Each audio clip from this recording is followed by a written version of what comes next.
ಅದರಲ್ಲಿ ಏನೋ ತಪ್ಪು ಮಾತಾಡಿದರೆ ಇಲ್ಲ ನಮ್ಮ ಭಾಷೆಯಲ್ಲಿ ನಮ್ಮ ಕನ್ನಡ ಅವ್ರಿಗಿಂತ ಚೆನ್ನಾಗಿಲ್ಲ. ಹಾಗಾಗಿ ನಾವು ಸ್ವಲ್ಪ ಭಾಳ ಎಚ್ಚರಿಕೆಯಿಂದ ಮಾತಾಡೋಕ್ಕೆ ಟ್ರೈ ಮಾಡ್ತೀವಿ ನಿಮ್ಮ ಜೊತೆಗೆ. ಹಾಗಾಗಿ ಈಗ ಶಶಿಕಿರಣ್ ಅವರು. ಎಲ್ಲರಿಗೂ ನಮಸ್ಕಾರ. ನನ್ನ ಹೆಸರು ಶಶಿಕಿರಣ್ ಅಂತ. ಮಧು ಅವ್ರು ಹೇಳಿದಾಗೆ ಈ ಕಾರ್ಯಕ್ರಮಕ್ಕೆ ನಮ್ಮನ್ನು ನಿರೂಪಕರಾಗಿ ಕರೆದಾಗ ನಾವು ಫಸ್ಟು ಕನ್ನಡ ಹೇಗೆ ಮಾತಾಡಬೇಕು, ಇವ್ರ ಹತ್ರ ಕನ್ನಡ ಮಾತಾಡೋದಕ್ಕೆ ಮುಂಚೆ ನಮ್ಮ ಕನ್ನಡನ ಸ್ವಲ್ಪ ಬ್ರಷಪ್ ಮಾಡಿಕೊಂಡು ಅದನ್ನು ಸ್ವಚ್ಛವಾಗಿ ಮಾಡಿಕೊಂಡು ಕನ್ನಡದಲ್ಲೇ ಒಂದು 5 ನಿಮಿಷ ಕರೆಕ್ಟಾಗಿ ಮಾತಾಡೋಕ್ಕಾಗುತ್ತಾ ನೋಡಿ ಆಮೇಲೆ ಇಲ್ಲಿ ಬಂದು ಕೂತಿದ್ದೀವಿ. ಯಾಕೆ ಅಂದರೆ ಇದಕ್ಕೆ ಮುಂಚೆ ಈ ಬೆಳಗಿನ ಕಾರ್ಯಕ್ರಮದಲ್ಲಿ ಒಂದು ಕೊನೆಯದಾಗಿ ಹೇಳೋದು ಅಲ್ಲೊಂದಷ್ಟು ಪುಸ್ತಕಗಳಿದ್ದಾವೆ, ಇಟ್ಟಿರೋ ಪುಸ್ತಕಗಳು, ಕನ್ನಡ ಪುಸ್ತಕಗಳಿದ್ದಾವೆ, ಯಾವ್ದಾದ್ರು ಎತ್ಕೊಳಿಬೇಕಾದ್ರೆ ಅಂತ ಹೇಳ್ಬಿಟ್ಟು ನಾನು ಹೋಗಿ ನೋಡಿದಾಗ ಅಲ್ಲೊಂದು ಪುಸ್ತಕ ಕಾಣಿಸ್ತೀವಿ ನನಗೆ, ಜನವಾರ ಮತ್ತು ಶಿವದಾರ ಒಂದು ಚಿಕ್ಕ ಪುಸ್ತಕ, ಒಂದು 75-80 ಪೇಜ್ ಇರಬೇಕು ಮ್ಯಾಕ್ಸಿಮಮ್. ಆ ಪುಸ್ತಕದಲ್ಲಿ ಮುನ್ನುಡಿಯ ಮುಂಚೆ ಇವರು ಬರೆದಿಟ್ಟಿದ್ದಾರೆ. ಈ ಪುಸ್ತಕದಲ್ಲಿ ಎಷ್ಟನೇ ಪೇಜ್ ತನಕ ನಾನು ಓದಿದ್ದೀನಿ, ಯಾವತ್ತು ಓದಿದ್ದೀನಿ ಅಂತ ಇವ್ರು ಬರೆದಿದ್ದಾರೆ, ಹ್ಯಾಂಡ್ ರಿಟನ್. ಅದಲ್ಲದೆ ಪೂರ್ತಿ ಪುಸ್ತಕದಲ್ಲಿ ಮಾರ್ಕಿಂಗ್ಸ್ ಇದೆ. ಏನು ಅಂದರೆ ಎಲ್ಲೆಲ್ಲಿ ಅಚ್ಚು ಮಾಡಿರೋದ್ರಲ್ಲಿ ತಪ್ಪಾಗಿದೆ ಅಂತ.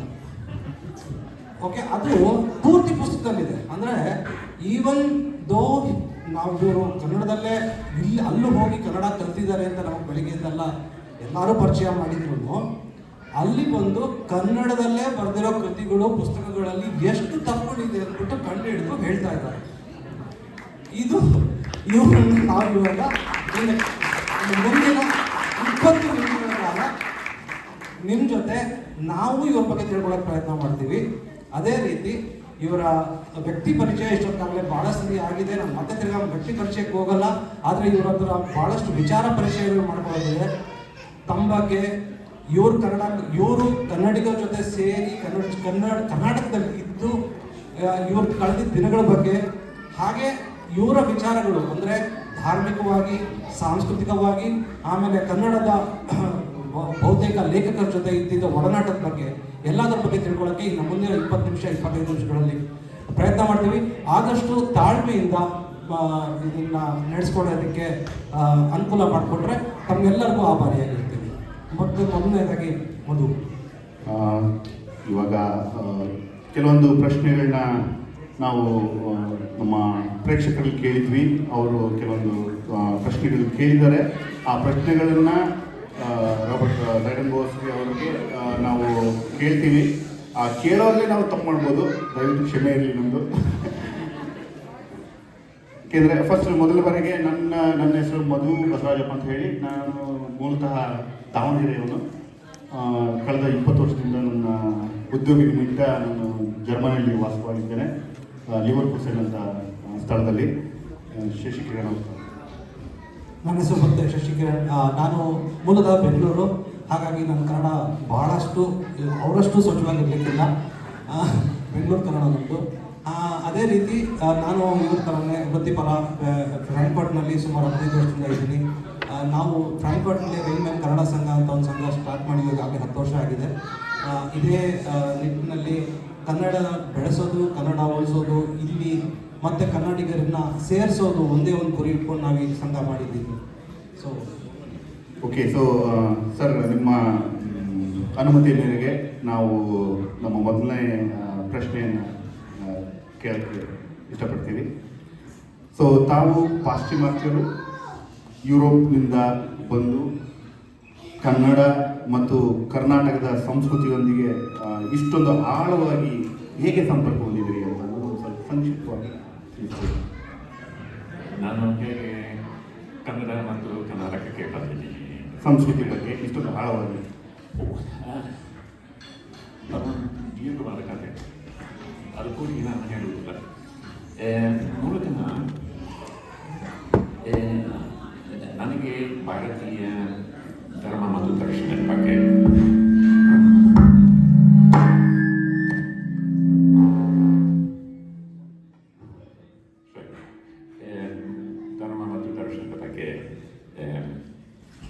ಕುತೂಹಲ ಜಿಜ್ಞಾಸೆ. ಆದ್ದರಿಂದ ನಾನು ಸಂಸ್ಕೃತ ಕಲಿತೆ. ಸಂಸ್ಕೃತ ನನ್ನ ಮೊದಲನೆಯ ಭಾರತೀಯ ಭಾಷೆ. ಆಮೇಲೆ ಈ ಸಂಸ್ಕೃತ ಗ್ರಂಥಗಳನ್ನು ಓದಿದ ಮೇಲೆ ಅಂಥ ಗ್ರಂಥಗಳಲ್ಲಿ ಇರುವ ವಿಚಾರಗಳು ಹೇಗೆ ಈಗಿನ ಜೀವಂತ ಸಂಸ್ಕೃತಿಯಲ್ಲಿ ರೂಪ ತಗೊಳ್ಳುತ್ತವೆ ಅಂತ ನಾನು ನೋಡಬೇಕಿತ್ತು. ಆದ್ದರಿಂದ ನಾನು ಇಂಡಿಯಾಕ್ಕೆ ಹೋಗಬೇಕು ಮತ್ತು ಆಧುನಿಕ ಜೀವಂತ ಭಾಷೆ ಕಲಿಬೇಕು ಅನಿಸಿತು. ಸೊ ನಾನು ಕೆಲವು ಭಾಷೆಗಳನ್ನು ಕಲಿತೆ ಸ್ವಲ್ಪ. ಇಷ್ಟರೊಳಗೆ ಆವಾಗ ನಾನು ಉತ್ರೆಕ್ಟ್ನಲ್ಲಿ ವಿದ್ಯಾರ್ಥಿ ಆದಾಗ ಜೈನ ಧರ್ಮದ ಬಗ್ಗೆ ನನ್ನ ವಿಶೇಷ ಆಸಕ್ತಿ ಇತ್ತು. ಮತ್ತು ಇಂಡಿಯಾದಲ್ಲಿ 2 ಪ್ರಾಂತ್ಯಗಳಲ್ಲಿ ಈಗಿನ ಜೈನ ಧರ್ಮ ತುಂಬ ಬೆಳೆದಿದೆ, ಜೀವಂತವಾಗಿದೆ. ಒಂದು ಗುಜರಾತ್, ಇನ್ನೊಂದು ಕರ್ನಾಟಕ.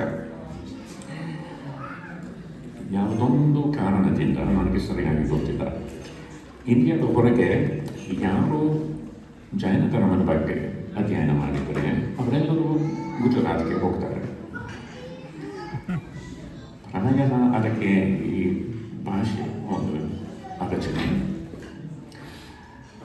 ಸೊ ನಾನು ಹಠ ಮಾಡಿ ನಾನು ಎಲ್ಲರ ಹಾಗೆ ಮಾಡುವುದಿಲ್ಲ, ನಾನು ಊಟ ಮಾಡ್ತೀನಿ.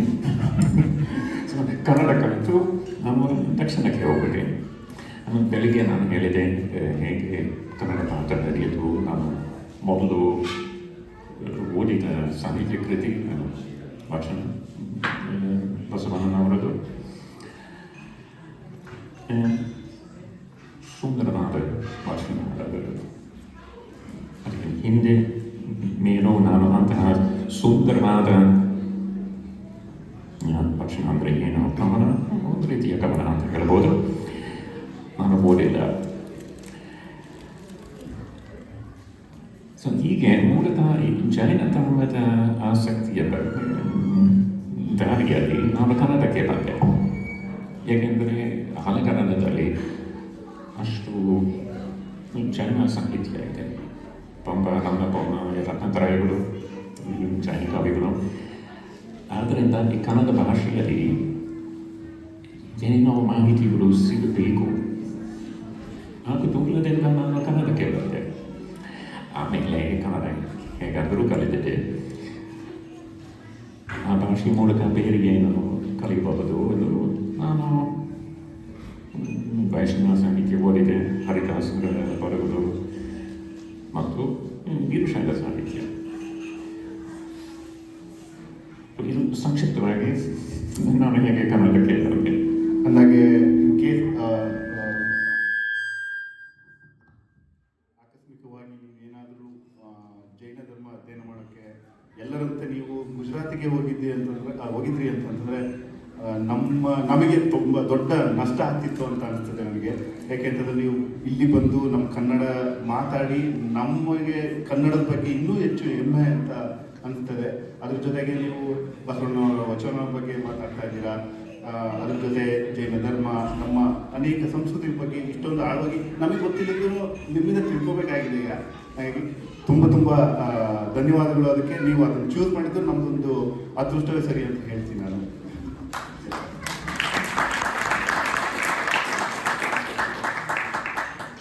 ನೀವು ಕನ್ನಡ ಆಯ್ಕೆ ಮಾಡೋದಕ್ಕೆ ಅಥವಾ ಕನ್ನಡದಲ್ಲಿ ಬರೋದಕ್ಕೆ ಒಂದು ವಿಶ್ಲೇಷಣೆ ಕೊಟ್ಟರೆ ಹೇಗಾಯಿತು ಅಥವಾ ಯಾವ ರೀತಿ ಜೈನ ಧರ್ಮದ ಒಂದು ಹಿನ್ನೆಲೆಯಿಂದ ಶುರುವಾಗಿ ಮತ್ತೆ ಕನ್ನಡದಲ್ಲಿ ಮತ್ತೆ ಏನೇನಿದೆ ಅಂತ ಹುಡ್ಕೊಂಡು ಹೋಗಿ ಮತ್ತೆ ಇವುಗಳು ಈ ಭಾಷೆಯ ಮತ್ತೊಂದು ಈ ಸಂಸ್ಕೃತಿಯ ಇಷ್ಟು ಆಳವಾಗಿ ಒಂದು ಅಧ್ಯಯನ ಮಾಡಿದ್ದೀರ.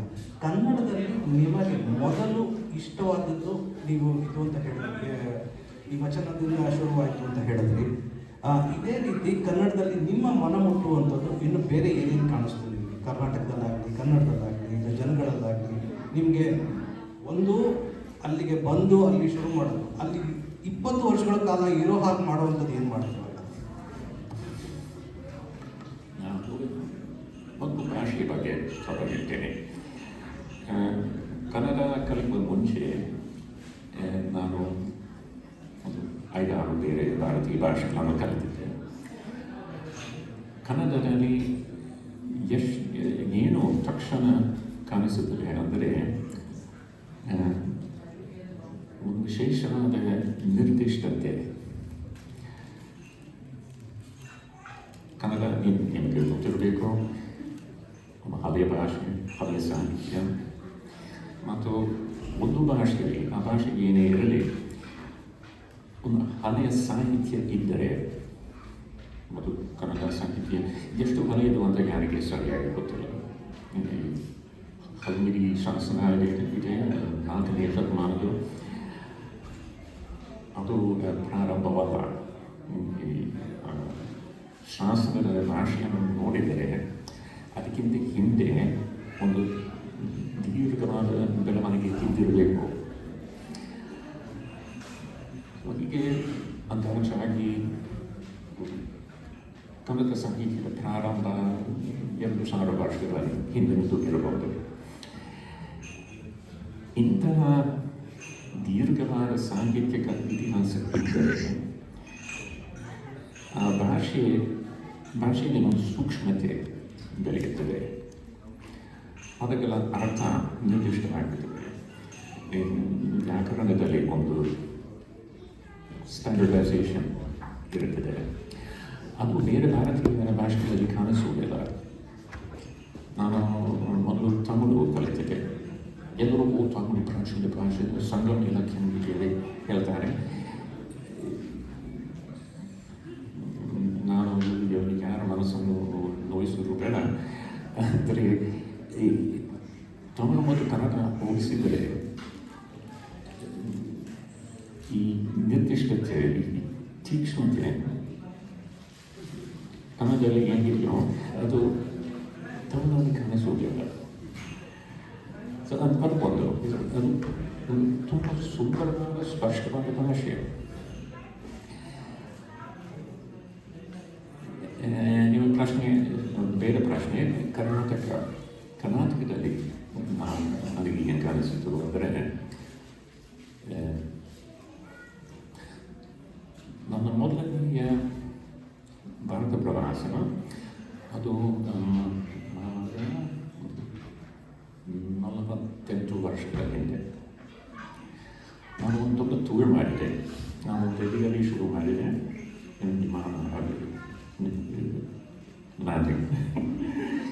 ಬೆಂಗಳೂರಿನಲ್ಲಿ ಅಂತಾರಾಷ್ಟ್ರೀಯ ವಿಮಾನ ನಿಲ್ದಾಣ ಇರಲಿಲ್ಲ. ಡೆಲ್ಲಿಯಲ್ಲಿ ಶುರು ಮಾಡಿದೆ. ಡೆಲ್ಲಿ, ಬನಾರಸ್, ಕಲ್ಕತ್ತಾ, ಮದ್ರಾಸ್, ಮೈಸೂರು, ಮುಂಬೈ, ಅಹಮದಾಬಾದ್ ಒಂದು ಟೂರ್ ಮಾಡಿದೆ. ಉತ್ತರ ಇಂಡಿಯಾ, ದಕ್ಷಿಣ ಇಂಡಿಯಾ ಮತ್ತು ಪ್ರತಿಯೊಂದು ರಾಜ್ಯದಲ್ಲಿ ಒಂದು ಸ್ಥಳೀಯ ಸಂಸ್ಕೃತಿ ಅಂತ ಹೇಳ್ಬೋದು. ಸಮಗ್ರವಾಗಿ ಹೋಲಿಸಿದರೆ ದಕ್ಷಿಣ ಭಾರತಕ್ಕಿಂತ ಉತ್ತರ ಭಾರತ ಮೊರಟು ಮತ್ತು ಕೊರಕು. ಉತ್ತರ ಭಾರತಕ್ಕೆ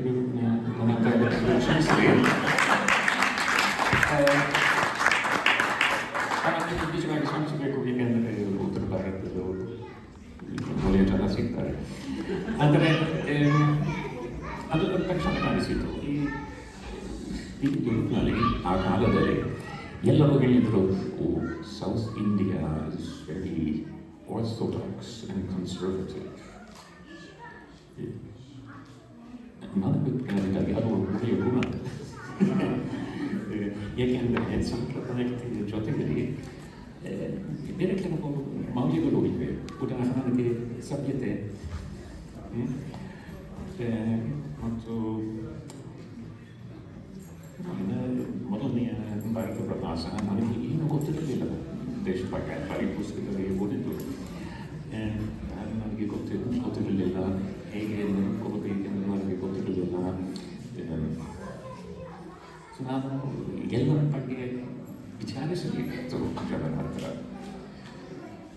ಅದು ಉತ್ತರ ಭಾರತದಲ್ಲಿ ಹೆಚ್ಚು ಸಹಾಯ ಸಿಗುವುದಿಲ್ಲ. ಯಾಕೆ ಮಂದಿ ಸುಮ್ಮನೆ ಕಾಟ ಮಾಡ್ತಾನೆ, ನನ್ನ ಸಮಯ ಮಾಡ್ತಾನೆ, ಹೋಗುದಿಲ್ಲ. ದಕ್ಷಿಣ ಇಂಡಿಯಾದಲ್ಲಿ ಹಾಗಿರಲಿಲ್ಲ. ಮತ್ತು ವಿಶೇಷವಾಗಿ ಕರ್ನಾಟಕದಲ್ಲಿ ಜನರ ತಾಳ್ಮೆ ತುಂಬ ಇತ್ತು. ನನಗೆ ಮೊದಲು ಕುರಿತು ಕನಿಕರ ಅಂತ ತೋರಿಸಿದ್ರು. ಓ ಪಾಪ, ಇವರ ದೇಶದ ಮನುಷ್ಯ ನಮ್ಮ ಕರ್ನಾಟಕಕ್ಕೆ ಬಂದು ಏನೂ ಗೊತ್ತಿಲ್ಲ, ನಾವು ಸಹಾಯ ಮಾಡಬೇಕು ಅಂತ ಒಂದು ಸಹಾಯಕ ಸ್ವತಂತ್ರ ಅನಿಸಿತು. ಅದು ನಾನು ವಿದ್ಯಾರ್ಥಿಯಾಗಿ ಹೋಗಿದ್ದೆ. ಆದ್ದರಿಂದ ಪ್ರತಿಯೊಂದು ಊರಲ್ಲಿ ನಾನು ಒಂದು ವಿಶ್ವವಿದ್ಯಾಲಯಕ್ಕೆ ಹೋದೆ. ಈಗ ವಿಶ್ವವಿದ್ಯಾಲಯಗಳಲ್ಲಿ ಎಂತಹ ಅಧ್ಯಯನಗಳು ನಡೆಯುತ್ತಿವೆ, ನಾನು ಅಲ್ಲಿ ಏನು ಕಲಿಯಬಹುದು ಕುತೂಹಲದಿಂದ ನಾನು ಪ್ರತಿಯೊಂದು ಊರಿನಲ್ಲಿ ವಿಶ್ವವಿದ್ಯಾಲಯಕ್ಕೆ ಹೋಗಿ ಪ್ರತಿಭಟಕರನ್ನು ಮಾತಾಡಿಸಿದೆ. ಅದೇ ಕಥೆ ಉತ್ತರ ಭಾರತದಲ್ಲಿ ನೀನು ವಿದ್ಯಾರ್ಥಿ ಒಳ್ಳೆಯದು ಮಾಡು,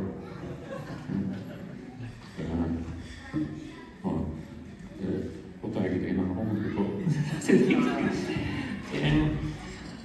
ಮದ್ರಾಸ್ನಲ್ಲಿ ಒಳ್ಳೆಯ ಜನ ಸಿಕ್ಕರು, ಆದರೆ ಸಹಾಯ ಮಾಡಬೇಕು ಅನಿಸಿತು ಅವರಿಗೆ. ಆದರೆ ಹೇಗೆ ಮಾಡಬೇಕೆಂದು ಗೊತ್ತಿರಲಿಲ್ಲ, ಸ್ವಲ್ಪ ಕಷ್ಟಪಟ್ಟರು. ಆಮೇಲೆ ನಾನು ಬೆಂಗಳೂರಿಗೆ ಹೋದೆ, ಮೈಸೂರಿಗೆ ಹೋದೆ. ಆ ಎರಡು ಊರುಗಳಲ್ಲಿ ತುಂಬ ತಾಳ್ಮೆಯಿಂದ ವಿಶ್ವವಿದ್ಯಾಲಯದ ಪ್ರಾಧ್ಯಾಪಕರು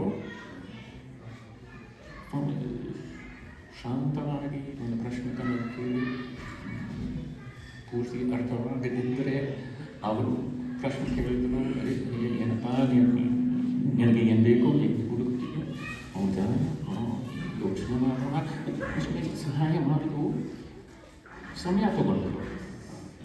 ಮತ್ತು ಈ ಸಹಾಯ ಮಾಡಬೇಕು ಎಂಬ ಸ್ವಭಾವ ಕಾಣಿಸಿತು. ಅದು ನನಗೆ ತಕ್ಷಣ ತುಂಬ ಹಿತಕರ ಅನಿಸಿತು. ಮತ್ತು ಈ ಕರ್ನಾಟಕ ಅಷ್ಟು ಒಳ್ಳೆಯ ಪ್ರದೇಶ ಇದ್ದರೆ ಯಾಕೆ ನಮ್ಮ ಯುರೋಪಿನಲ್ಲಿ ಯಾರೂ ಕರ್ನಾಟಕದ ಬಗ್ಗೆ ಕನಸು ಮಾಡುವುದಿಲ್ಲ? ಅದು ಒಂದು ಅನ್ಯಾಯ. ಅದಕ್ಕೆ ನಾನು ಮಾಡಬೇಕು ಅನಿಸಿದರು. ತುಂಬ ಧನ್ಯವಾದಗಳು.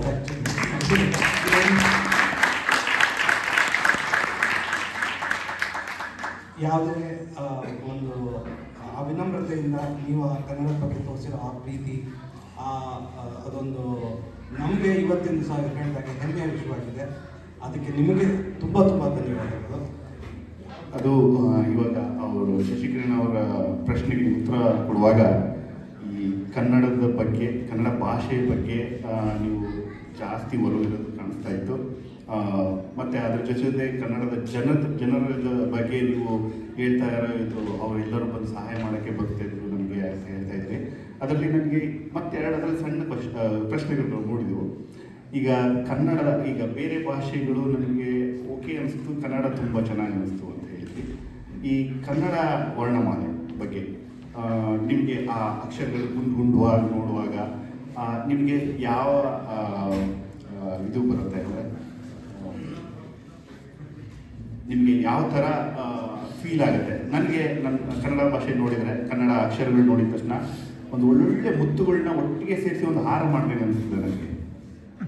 ಒಂದು ಹಾರ ಅಂದರೆ ಕೊಳ್ಳಿಗೆ ಹಾಕೊಳ್ಳೋ ಒಂದು ಮಾಲೆ ಮಾಡ್ದಂಗೆ ಆಗುತ್ತೆ ನೋಡಿದರೆ, ಒಳ್ಳೆ ಮುತ್ತುಗಳ ಮೂಡಿಸಿ ಒಂದು ಮಾಲೆ ಮಾಡ್ದಂಗೆ ಅಂತ ಅನ್ನಿಸ್ತದೆ. ನಿಮಗೆ ಏನಿಸ್ತದೆ ಒಂದು ಕನ್ನಡ ಅಕ್ಷರಗಳು? ಕನ್ನಡ ಅಕ್ಷರಗಳು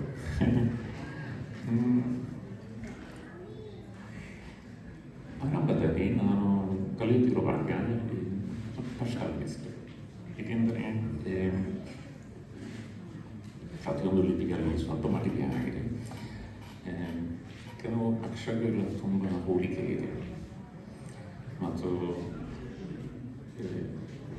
ಹೇಗೆ ಬೇರ್ಪಡಿಸಬೇಕು ಅದನ್ನು ನನಗೆ ಸರಿಯಾಗಿ ಗೊತ್ತಿರಲಿಲ್ಲ. ಅದಕ್ಕೆ ಸ್ವಲ್ಪ ಸಮಯ ಶ್ರಮಪಟ್ಟು ಅಭ್ಯಾಸ ಮಾಡಿಕೊಳ್ಬೇಕಾಯಿತು.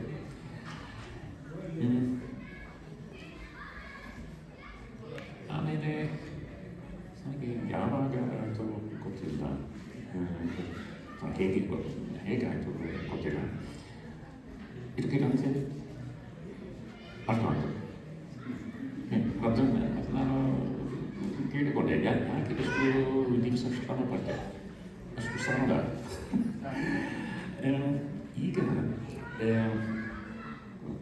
ನಾನು ಯಾವ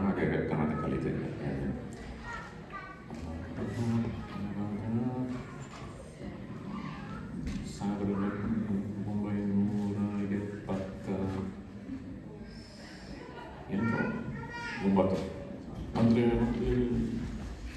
ನಮ್ಮ ಕಥೆಯನ್ನು 48 ವರ್ಷಗಳ ಹಿಂದೆ ಶುರು ಮಾಡಿದೆ. ಈಗ ಕನಸಿನಲ್ಲಿ ಬರೆಯುತ್ತೀನಿ.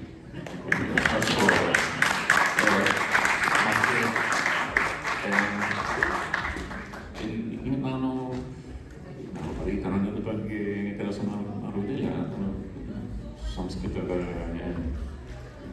ಸಂಸ್ಕೃತದಲ್ಲಿ ರಚಿಸಿದ ಗ್ರಂಥಗಳನ್ನು ಓದ್ತೀನಿ, ಅನುವಾದ ಮಾಡ್ತೀನಿ.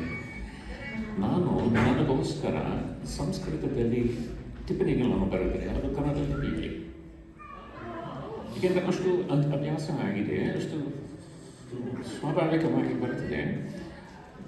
ಮೊದಲು ನಾನು ನಾಗರಿಕರಲ್ಲಿ ಕಲಿತೆ. ಈಗ ಓದುವುದು ಚೆನ್ನಾಗಿಲ್ಲ ಅನಿಸುತ್ತೆ. ಆದ್ದರಿಂದ ಅದನ್ನು ನಾನು ಕನ್ನಡ ಲಿಪಿಯಲ್ಲಿ ಬರೀತೇನೆ. ಅದ್ರ ಜೊತೆ ಇನ್ನೊಂದು ಪ್ರಶ್ನೆ, 2 ಸಣ್ಣ ಪ್ರಶ್ನೆ ಅಂತ ಹೇಳಿದೆ. ಇನ್ನೊಂದು ಪ್ರಶ್ನೆ ಅಂತಂದರೆ, ಜನಗಳು ತುಂಬ ಕೋಆಪ್ರೇಟ್ ಮಾಡಿದ್ರು, ಅಂದರೆ ಸಹಾಯ ಮಾಡಿ ಮುಂದೆ ಬಂದು ಎಲ್ಲ ಭಾಳ ಸಲ ಏನಾಗುತ್ತೆ ಅಂತಂದರೆ ಸ್ಕಿನ್ ಕಲರಿಂದ, ಅಂದರೆ ಚರ್ಮ ಬಣ್ಣದ ಡಿಫ್ರೆನ್ಸ್ ಇರೋದ್ರಿಂದ ಏನಾಗುತ್ತೆ ಅಂದರೆ ಬಹಳ ಸಲ ನೀವು ಹಳ್ಳಿ ಕಡೆ ಹೋದರೆ ಇಲ್ಲ ರಿಮೋಟ್ ಏರಿಯಾದಲ್ಲಿ ಹೋದರೆ ನಿಮ್ಮನ್ನು ನೋಡಿದ ತಕ್ಷಣ ಭಾಳ ಜನ ಬಂದು ನಿಮ್ಮ ಜೊತೆ ಫೋಟೋ ತೆಗೆಸ್ಕೋಬೇಕು, ನಿಮ್ಮ ಜೊತೆ ನಿಂತ್ಕೊಳ್ಳೋದು, ನಿಮ್ಮ ಬಗ್ಗೆ ಏನೋ ಎಕ್ಸ್ಟ್ರಾ ಏನೋ ಕೇಳೋದು, ಅದೆಲ್ಲ ಮಾಡ್ತಿದ್ರು. ಆಗಿನ ಕಾಲದಲ್ಲಿ ಹೇಗಿತ್ತು ನಿಮ್ಮ ಜೀವನ? ಆ ಬಗ್ಗೆ ನಾನು ಒಂದು ಪುಸ್ತಕ ಬರೆಯಬಹುದು. ಮತ್ತು ಆ ಪುಸ್ತಕದಲ್ಲಿ ಬೇರೆ ಬೇರೆ ರೀತಿಯ ಕಥೆಗಳನ್ನು ನಾನು ಸೇರಿಸಬೇಕಾಗುತ್ತದೆ. ಉದಾಹರಣೆಗೆ, ಒಂದು ಸಲ ನನ್ನ ಮನೆಗೆ 2 ಬಂದರು. ಒಬ್ಬರು ನನ್ನ ಪರಿಚಿತರು ಮತ್ತು ಪರಕೀಯ ಮನೆ. ಸೊ ನಾನು ಅವರನ್ನು ಹೊರಗೆ ಕರೆದೆ, ಕೂರಿಸಿದೆ. ಮತ್ತು ನನ್ನ ಪರಿಚಿತರು ಬೇರೆ ಮನೆ ಕೇಳಿದರು, ಏನನ್ನಿಸುತ್ತೆ? ಹೌದು, ಆಗುತ್ತದೆ ಅಂತ ಹೇಳಿದರು. ಆಗುತ್ತದೆ, ಏನಾಗುತ್ತದೆ? ಆ ಬೇರೆ ಮಂದಿ ಚಲನಚಿತ್ರ ನಿರ್ದೇಶಕರು NS ಸತ್ಯು. ಮತ್ತು ಸತ್ಯು ಅವರು ದೂರದರ್ಶನಕ್ಕಾಗಿ ಒಂದು TV ಸೀರೀಸ್ ಮಾಡುತ್ತಿದ್ದರು. ಚಿಕ್ಕವೀರ ರಾಜೇಂದ್ರ ಮಾಸ್ತಿಯವರ ಕಾದಂಬರಿ, ಅದೊಂದು TV ಸೀರೀಸ್ ಆಗಿತ್ತು. ಮತ್ತು ಆ ಚಿತ್ರಕ್ಕೋಸ್ಕರ ಆರೋಗ್ಯ ಬಣ್ಣದ ಮಂದಿ, ಒಂದು ಬ್ರಿಟಿಷ್ ಆಫೀಸರ್ ಪಾತ್ರ ಆಗಿತ್ತು. ಮತ್ತು ನನ್ನ ಪರಿಚಿತರು ಹೇಳಿದರು, ಈ ಮಂದಿಗೆ ರಾಬರ್ಟ್ ಹೊತ್ತು ನೋಡೋಣ. ನಾನು ಶಾಲೆಯಲ್ಲಿ ಬಾಲ್ಯದಲ್ಲಿ ಸ್ವಲ್ಪ ನಾಟಕದ ಕೆಲಸಗಳನ್ನು ಮಾಡಿದ್ದೆ. ಈಗ ನಾನು ದೂರದರ್ಶನದಲ್ಲಿ ನಟನಾಗಿದ್ದೇನೆ, ಚೆನ್ನಾಗಿದೆ ಅಂತ ನಾನು ಒಪ್ಪಿದೆ. ದುರ್ದೈವದಿಂದ ಕೆಲಸ ಮುಗಿಯಲಿಲ್ಲ, ಪ್ರಸಾರವೂ ಆಗಲಿಲ್ಲ. ಆದರೆ ನಾನು ಕೆಲವು ದಿನ ಒಂದು ಹಳೆಯ ಶೈಲಿ ಬ್ರಿಟಿಷ್ ಯೂನಿಫಾರ್ಮ್ ಹಾಕಿ ಮೈಸೂರಿನ ಅರಮನೆಗೆ ಹೋಗಬೇಕಾಯ್ತು, ಫಿಲ್ಮ್ ಶೂಟಿಂಗ್. ಮತ್ತು ಒಂದು ಲಂಚ್ ಬ್ರೇಕ್ನಲ್ಲಿ ನಾನು ಅರಮನೆಗೆ ಹೊರಗೆ ಕಾಲಿದ್ದೆ. ಮತ್ತು 2 ಸರಳವಾದ ಜೀವಿಗಳು ಬೀದಿಯಲ್ಲಿ ಕೂತಿದ್ರು. ಗಂಡಸು ಹೆಂಗಸು. ಆ ಗಂಡಸು ನನ್ನನ್ನು ನೋಡಿ ಆಮೇಲೆ ಹೆಂಗಸು ಕರೆಗೆ ನೋಡಿ, ಫಾರಿನರ ಕೇಳಿದೆ. ಆ ಹೆಂಗಸು ನನ್ನನ್ನು ದಿಟ್ಟಿಸಿ, ಅಲ್ಲ ಬ್ರಾಹ್ಮಣ.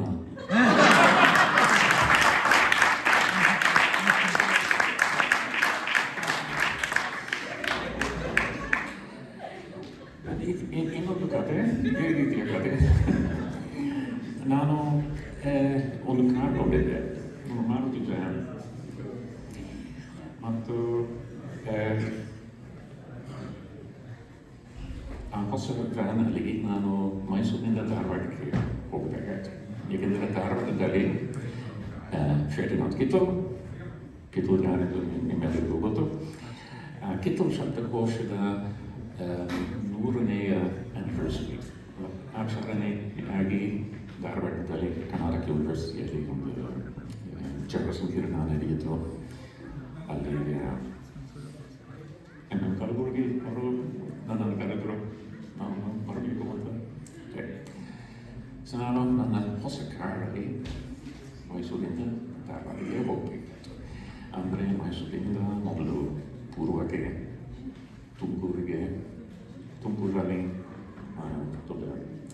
ಬೆಂಗಳೂರು ಪುಣೆ ಹೈವೇಯಲ್ಲಿ ಧಾರವಾಡಕ್ಕೆ ಹೋಗ್ತೀನಿ ಎಂದ್ಕೊಂಡೆ. ಆದರೆ ಆ ಕಾಲದಲ್ಲಿ ಸ್ಮಾರ್ಟ್ಫೋನ್ಸ್ ಇರಲಿಲ್ಲ, ಗೂಗಲ್ ಮ್ಯಾಪ್ಸ್ ಇರಲಿಲ್ಲ, ಕಾಗದದಲ್ಲಿ ಸರಿಯಾದ ನಕ್ಷೆಗಳು ಇರಲಿಲ್ಲ. ದಾರಿ ಗೊತ್ತಿಲ್ಲದಿದ್ದರೆ ದಾರಿಯಲ್ಲಿ ಮತ್ತೆ ನಿಂತು ಯಾರೊಬ್ಬರ ಹತ್ರ ಕೇಳಬೇಕಿತ್ತು. ನಾನು ಧಾರವಾಡಕ್ಕೆ ಹೋಗ್ತೇನೆ, ಯಾವುದು ಸರಿಯಾದ ದಾರಿ ಅಂತ. ಹೀಗೆ ಮೊದಲು ಚನ್ನರಾಯಪಟ್ಟಣದಲ್ಲಿ ನಾನು ಗಾಡಿ ನಿಲ್ಲಿಸಿ ಕಿಟಕಿಯಿಂದ ದಾರಿಯಲ್ಲಿ ಒಬ್ಬ ಮನುಷ್ಯನ ಕೇಳಿದೆ, ಇದು ತುಮಕೂರಿಗೆ ಹೋಗುವ ದಾರಿ. ಅವರು ನನ್ನನ್ನು ನೋಡಿ ಉರ್ದುನಲ್ಲಿ ಉತ್ತರ ಕೊಟ್ಟ. ಸರಿ, ಓಕೆ, ಅಷ್ಟು ಉರ್ದು ನನಗೆ ಅರ್ಥವಾಯಿತು. ಹೋದೆ. ಆಮೇಲೆ ತುಮಕೂರಲ್ಲಿ ನಾನು ತಪ್ಪು ಮಾಡಿದ್ದೇನೆ. ನಗರದ ಮಧ್ಯದಲ್ಲಿ ಒಂದು ಮಾರುಕಟ್ಟೆನಲ್ಲಿ ಬಂದೆ, ಕಾಡಲ್ಲಿ. ಯಾರೊಬ್ಬರ ಹತ್ರ ಕೇಳಬೇಕು, ಹೆದ್ದಾರಿ ಎಲ್ಲಿ ಇದೆ. ಕಿಟಕಿ ತೆರೆದು ಅಲ್ಲಿ ಇಬ್ಬರು ಮಾರುಕಟ್ಟೆನಲ್ಲಿ ನೆಲದ ಮೇಲೆ ಇಬ್ಬರು ಕೂತಿದ್ದರು. ನೋಡಲು ಸ್ಪಷ್ಟವಾಗಿ ಮುಸಲ್ಮಾನರು, ಹಾಸನದಲ್ಲಿ ಟೋಪಿ, ಗಡ್ಡ. ನಾನು ಕನ್ನಡದಲ್ಲಿ ವಿಚಾರಿಸಿದೆ, ಹೆದ್ದಾರಿಯಲ್ಲಿ ಬರ್ತದೆ. ಅವರು ನನ್ನ ನೋಡಿ ಉರ್ದುನಲ್ಲಿ ಉತ್ತರ ಕೊಡ್ತಾರೆ. ಓಕೆ, ಹೆದ್ದಾರಿ ಸಿಕ್ಕಿತು. ಹೆದ್ದಾರಿಯಲ್ಲಿ ಪೊಲೀಸರು ನನ್ನನ್ನು ನಿಲ್ಲಿಸಿದರು. ಪೊಲೀಸರು ನಿಲ್ಲಿಸಿದರೆ ಏನು ಮಾಡಬೇಕು, ನಿಲ್ಲಬೇಕು. ಸರಿ, ಏನು ಮಾಡಿದ್ದೀನಿ? ಏನು ಮಾಡಿಲ್ಲ. ಅಲ್ಲ, ನಮ್ಮ ಸಾಹೇಬರು ಕಮಾಂಡಿಂಗ್ ಆಫೀಸರ್ ಮಾರನೆಯ ಊರಿಗೆ ಹೋಗಬೇಕಾಯ್ತು. ಅವ್ರು ಸ್ವಂತ ಇರಲಿಲ್ಲ. ಸೊ ಪೊಲೀಸ್ ಆಫೀಸರ್ ನನ್ನ ಜೊತೆ ಕಾರಿನಲ್ಲಿ ಊರಿಗೆ ಹೋಗಬಹುದಾ ಅಂತ ವಿಚಾರಿಸಿದ್ರು. ಆಯ್ತು, ತೊಂದರೆ ಇಲ್ಲ, ಹೇಗೆ ದಾರಿಯಲ್ಲಿ ಬರ್ತದೆ, ಬರಲಿ. ಸೊ ನನ್ನ ಪಕ್ಕದಲ್ಲಿ ಪೊಲೀಸ್ ಆಫೀಸರ್ ಕೂತಿದ್ರು.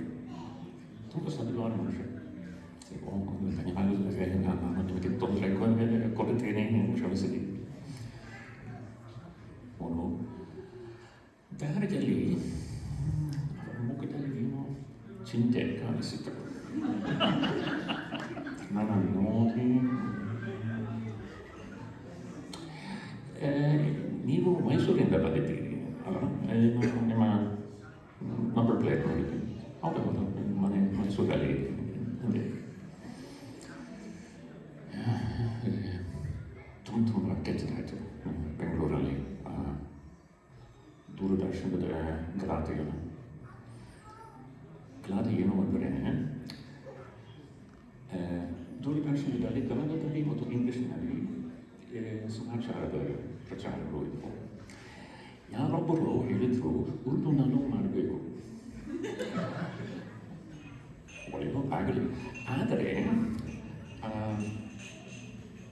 ಕನ್ನಡ ಪ್ರಸಾರದ 10 ನಿಮಿಷ ಚಿಕ್ಕದಾಗಿ ಸೊ ಮತ್ತು 5 ನಿಮಿಷವಾಯಿತು. ಉಳಿದ 5 ನಿಮಿಷ ಉರ್ದುಗೆ ಕೊಟ್ಟರು. ಆದ್ದರಿಂದ ಬೆಂಗಳೂರಲ್ಲಿ ದೊಡ್ಡ ಗಲಾಟೆ ನಡೆಯಿತು. ನಿಜವಾಗಿ ಕೆಟ್ಟ ಗಲಾಟೆ, ಬಸ್ಗೆ ಬೆಂಕಿ ಹಾಕುವುದು ಇತ್ಯಾದಿ. ಈ ಪೊಲೀಸರು ನನ್ನನ್ನು ಕೇಳಿದ್ರು, ಮೈಸೂರಿನಲ್ಲಿ ಹೇಗಿತ್ತು, ಅಲ್ಲಿಯೂ ಗಲಾಟೆ ನಡೆಯುತ್ತೆ? ಇಲ್ಲ, ಸುಧಾರಿತ ಇಲ್ಲ. ಮತ್ತು ಈ ಪೊಲೀಸರು ಈ ಸಮಾಚಾರದ ಪ್ರಸಾರದ ಬಗ್ಗೆ ಮಾತಾಡಿದ್ರು. ಆಮೇಲೆ ಈಗ ಗೊತ್ತಾಯಿತು, ನಾನು ಮುಸ್ಲಿಂ ಇರಬೇಕು. ಆದ್ದರಿಂದ ದಾರಿಯಲ್ಲಿ ಎಲ್ಲರೂ ನನ್ನನ್ನು ಉರ್ದುವಿನಲ್ಲಿ ಮಾತಾಡಿಸಿದರು. ಏಕೆ ಅಂದರೆ ಇಂತಹ ಬಿಳಿ ಮನುಷ್ಯ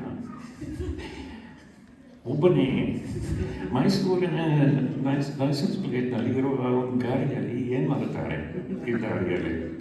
ನಾನು ಮುಸಲ್ಮಾನರು ಇರಬೇಕು. ಪೊಲೀಸರು ಕೂಡ ಹಾಗೆ ಯೋಚಿಸ್ತಾರೆ. ಆಮೇಲೆ ನಾನು ಈ ನಮ್ಮ ಮಾತುಕತೆಗೆ ಸ್ವಲ್ಪ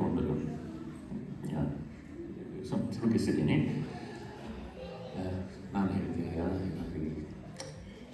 ಭಾಷೆಯ ಗಲಭೆಗಳು ಚೆನ್ನಾಗಿರ್ತದೆ. ನಮ್ಮ ಯುರೋಪ್ನಲ್ಲಿ ಹಾಗಿಲ್ಲ. ಪೊಲೀಸರು ಅಂದ ತಕ್ಷಣ ಕೇಳಿದ ತಕ್ಷಣ ನಿಮ್ಮ ಯುರೋಪಿನಲ್ಲಿ ನೀವು ವಿದೇಶಿಯ?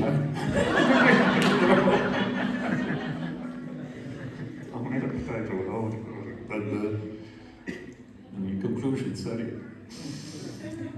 ಮನೆ ಊರಿನಲ್ಲಿ ಪೊಲೀಸರು ಇಳಿದ್ರು. ನಾನು ತರಬೇತಿಗೆ ಹೋದೆ. ರಾತ್ರಿ ಆಯಿತು, ಕತ್ತಲೆ. ಅದೇ ನನಗೆ ದಾರಿ ಗೊತ್ತಿರಲಿಲ್ಲ. ದಾರಿಯ ಪಕ್ಕದಲ್ಲಿ ಒಬ್ಬ ಮನುಷ್ಯ ನಡೆಯುತ್ತಿದ್ದರು. ನಾನು ಗಾಡಿ ನಿಲ್ಲಿಸಿ ಕೇಳಿದೆ, ಕರ್ನಾಟಕ ಯೂನಿವರ್ಸಿಟಿ ಕ್ಯಾಂಪಸ್ ಇದೆ ಅಪ್ಪ? ನೋಡಿ ಕಷ್ಟದಿಂದ ಉರ್ದುನಲ್ಲಿ ಉತ್ತರ ಕೊಡಲು ಶುರುವಾಯಿದ. ಆಮೇಲೆ ನಾನು ಗಾಡಿಯ ಬಾಗಿಲು ತೆರೆದು ಇಳಿದೆ. ಮತ್ತು ನಾನು ಹಾಕಿದ ವೇಷ ಕಚ್ಚಿ ಪಾಂಚಿಗೆ.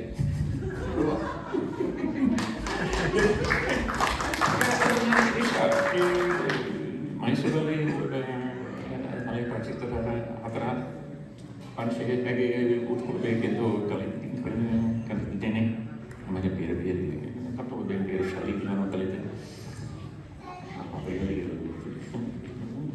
ಉತ್ತಮವಾದ ವೇಷ.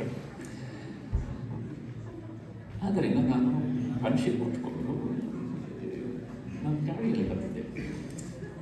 ನಾನು ಬಾಗಿಲು ತೆರೆದು ಪಂಚೆಯಲ್ಲಿ ಇಳಿದು, ಆಮೇಲೆ ನೀವು ಹೇಳಿದ್ದು ಹೀಗೆ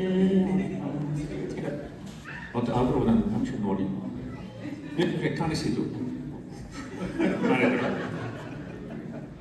ಆಮೇಲೆ ಕನ್ನಡ ಮಾತಾಡಿದ್ರು. ಹೀಗೆ ನನ್ನ ಬಗ್ಗೆ ಕೆಲವು ಅನುಭವಗಳು ತುಂಬ ಅದ್ಭುತವಾಗಿ ಖುಷಿ ಆಗಿತ್ತು.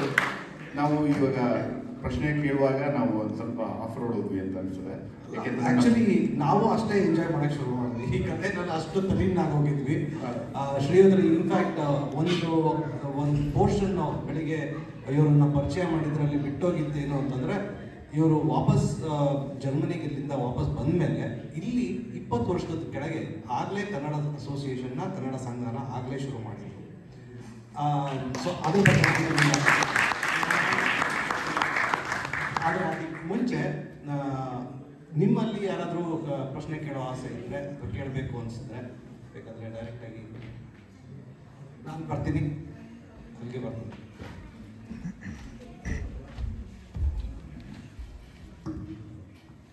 ನಮಸ್ಕಾರ.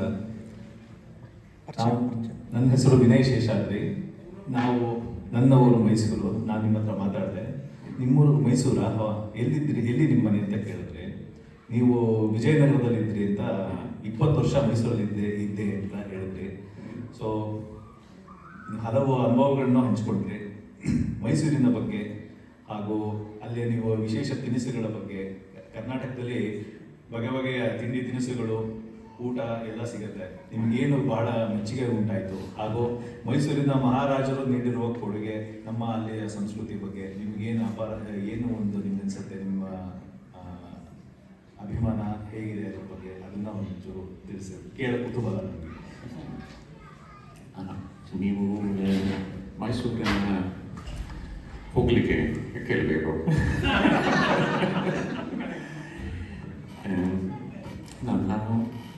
ನಾನು ಯಾಕೆ ಮೈಸೂರಿನಲ್ಲಿ ನೆಲೆಸಿದೆ, ನಾನು ಮೊದಲು ನಾನು ಹೇಳಿದರೆ ದೊಡ್ಡ ಟೂರ್ ಮಾಡಿದೆ, ಆಲ್ ಇಂಡಿಯಾ ಟೂರ್. ಆ ಟೂರ್ನಲ್ಲೂ ನಾನು ಮೈಸೂರಿಗೂ ಬಂದಿದ್ದೆ. ಮತ್ತು ಆ ಮೊದಲನೆಯ ಭಾರತ ಪ್ರವಾಸದ ನಂತರ ನನ್ನ ದೃಢವಾದ ನಿರ್ಧಾರವಾಯಿತು, ನಾನು ಮತ್ತೆ ಕರ್ನಾಟಕಕ್ಕೆ ಹೋಗಬೇಕು, ಕನ್ನಡ ಕಲಿಯಬೇಕು. ಆದರೆ ಎಲ್ಲಿ? ಬೆಂಗಳೂರು ನನಗೆ ಜಾಸ್ತಿ ದೊಡ್ಡದು ಅನಿಸ್ತು, ಮತ್ತು ಅದು ನನ್ನ ಸ್ವಭಾವ. ದೊಡ್ಡ ದೊಡ್ಡ ನಗರಗಳು ನನಗೆ ಇಷ್ಟಪಡ್ತಾರೆ. ಗದ್ದಲ ಮತ್ತು ಅಶಾಂತಿ. ಬೆಂಗಳೂರಿಗಿಂತ ಮೈಸೂರು ಈ ದೃಷ್ಟಿಯಿಂದ ವಾಸಿದೆ. ಅಂದರೆ ಮೈಸೂರು ಚಿಕ್ಕ ಹಳ್ಳಿಯಲ್ಲ, ಅಂದರೆ ಮತ್ತು ನನ್ನ ಊರಿನ ಸಭೆಗೆ ಆಗಿತ್ತು. ಅದು ಹಿಂದಿನ ಕಥೆ. ಈಗ ಪರಿಸ್ಥಿತಿ ಖಂಡಿತವಾಗಿ ಬದಲಾಗಿದೆ. ಆದರೆ ಆ ಕಾಲದಲ್ಲಿ ನನಗೆ ಬೇಕಾದದ್ದು ಮೈಸೂರಿನಲ್ಲಿ ಸಿಕ್ಕಿತ್ತು. ಎಲ್ಲ ಅಕಸ್ಮಾತ್ ನನಗೆ ಏನೋ ಬೇಕಿದ್ದರೆ ಮತ್ತು ಅದನ್ನು ಮೈಸೂರಿನಲ್ಲಿ ಸಿಗಲಿಲ್ಲ ಅಂದರೆ ಯಾರೊಬ್ಬರು ಅದನ್ನು ಬೆಂಗಳೂರಿನಿಂದ ತಂದರು. ಹೀಗೆ ಮೈಸೂರು ಜಾಸ್ತಿ ದೊಡ್ಡದು ಅಲ್ಲ, ಜಾಸ್ತಿ ಚಿಕ್ಕದೂ ಅಲ್ಲ, ಸರಿ. ಮತ್ತು ಹೀಗೆ ಬೇರೆ ಬೇರೆ ವಿದ್ವತ್ ಸಂಸ್ಥೆಗಳು ಇತ್ತು, ವಿಶ್ವವಿದ್ಯಾಲಯ, ಸಂಸ್ಕೃತ ಕಾಲೇಜ್ ಇತ್ತು, ಬೇರೆ ಸಂಸ್ಥೆಗಳು. ಆದ್ದರಿಂದ ಮೈಸೂರಿನಲ್ಲಿ ಅನೇಕ ಒಳ್ಳೆಯ ವಿಷಯಗಳನ್ನು ಕಲಿಯುವುದು ಸಾಧ್ಯ ಎಂದು ನನಗೆ ಅನಿಸಿತು. ಆದ್ದರಿಂದ ನಾನು ಮೈಸೂರು ಆಯ್ಕೆ ಮಾಡಿದೆ. ಬೇರೆ ವಿಷಯಗಳಲ್ಲಿ ನಿಮಗೆ ತಿನಿಸುಗಳು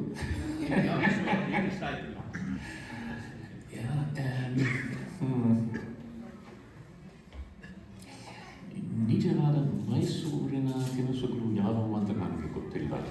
ಮೈಸೂರು ಪಾಕ್ ಇದೆ, ಅದರ ಹೆಸರಿನಲ್ಲಿ ಇದೆ, ಮೈಸೂರು ಪಾಕ್. ಅದನ್ನು ಖಂಡಿತವಾಗಿ ಮೈಸೂರಲ್ಲಿ ಪ್ರಾರಂಭವಾಯಿತು.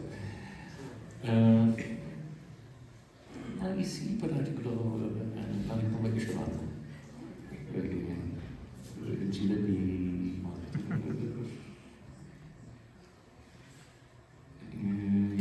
ಅದು ನನ್ನ ಒಂದು ದೊಡ್ಡ ವೀಕ್ನೆಸ್.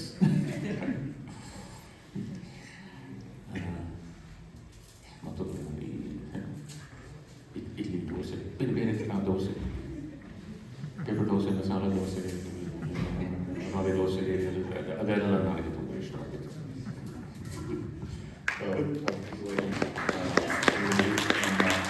ಪ್ರಶ್ನೆಗೆ ತುಂಬ ಧನ್ಯವಾದಗಳು. ಅದರ ಜೊತೆ ಇನ್ನೂ ಸಾಕಷ್ಟು ಪ್ರಶ್ನೆಗಳಿದ್ದಾವೆ ನಮ್ಮವು. ಆದ್ರೂ ಈಗ ನಮ್ಮ ಪ್ರೇಕ್ಷಕರು ಇನ್ನೂ ಪ್ರಶ್ನೆ ಕೇಳೋಕ್ಕೆ ಇಷ್ಟಪಡ್ತಾರೆ. ಈಗ ನಮಸ್ಕಾರ ಗುರುಗಳೇ. ಇದೊಂದು ಕನ್ನಡದ ಮಾಸ್ಟರ್ ಕ್ಲಾಸ್ ಅಂತಲೇ ಹೇಳ್ಬೋದು. ತುಂಬ ಖುಷಿ ಆಯಿತು.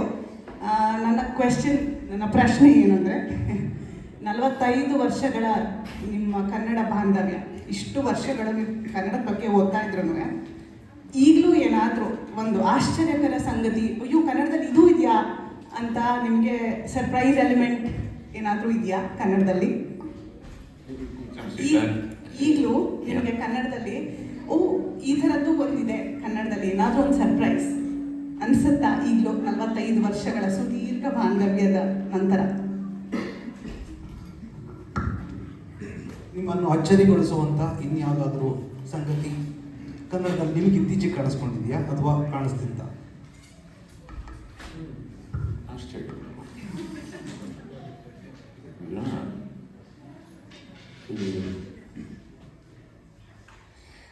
ಕೆಲವು ಆಶ್ಚರ್ಯಗಳು ನಿಜ ಹೇಳಿದರೆ ಇಷ್ಟವಲ್ಲ. ಉದಾಹರಣೆಗೆ ಬೆಳಗ್ಗೆ ಅದು ಇತ್ತೀಚೆಗೆ ನಾನು ಹೇಳಿದೆ,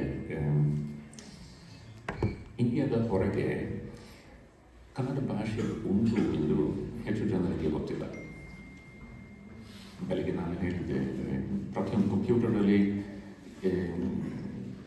ಕನ್ನಡ ಬರೆಯಲು ಸೌಲಭ್ಯಗಳು ಇವೆ, ಫಾನ್ಸ್, ಕೀಬೋರ್ಡ್ ಲೇಔಟ್. ಆದರೆ ಯಾರು ಬಳಸುತ್ತಾರೆ? ಕನ್ನಡ ಮಾತನಾಡುವವರ ಸಂಖ್ಯೆಗಿಂತ ಹೆಚ್ಚು ಕಂಪ್ಯೂಟರ್ಸ್ ಇವೆ ಪ್ರಪಂಚದಲ್ಲಿ.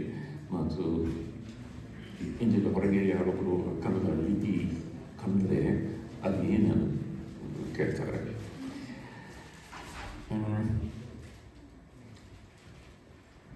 ಇಂಡಿಯಾದಲ್ಲಿ ಅನೇಕ ಭಾಷೆಗಳು ಇವೆ, ನಿಮ್ಮೆಲ್ಲರಿಗೂ ಗೊತ್ತಿರುವ ವಿಷಯ. ಎಷ್ಟು ಆಧಾರಿತ ಭಾಷೆಗಳು, 24-26 ಭಾಷೆಗಳು, ಆ ಸಂಖ್ಯೆ ಬೆಳೆಯುತ್ತಾ ಇದೆ. ಮತ್ತೆ ಏನೋ ಯಾವುದೊಂದು ಭಾಷೆ ಸೇರಿಸ್ತಾರೆ.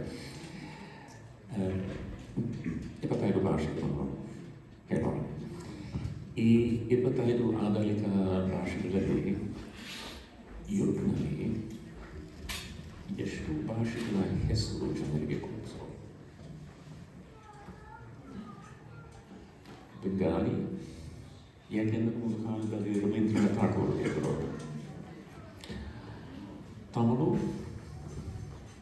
ಯಾಕೆಂದರೆ ಶ್ರೀಲಂಕಾದಲ್ಲಿ ಗಲಾಟೆ ಇತ್ತು, ಈ ಯುದ್ಧ 25 ವರ್ಷ, ಕಾರಣ ಚೆನ್ನಾಗಿಲ್ಲ. ಆದರೆ ಆ ಕಾರಣಕ್ಕೆ ತಮಿಳು ಇದೆ, ತಮಿಳರು ಇದ್ದಾರೆ ಅಂತ ಇಲ್ಲಿವರೆಗೆ ಗೊತ್ತು. ಬೇರೆ ಏನು, ಹಿಂದಿ, ಏಕೆಂದರೆ ಬಾಲಿವುಡ್ ಚಿತ್ರಗಳು ಇದೆ. ಆಮೇಲೆ ತುಂಬ ಸುಸಂಸ್ಕೃತ ಜನರು ಉರ್ದು ಅಂತ ಹೇಳ್ತಾರೆ. ಅಂದರೆ ಖಾಲಿ ಹೆಸರು ಗೊತ್ತು.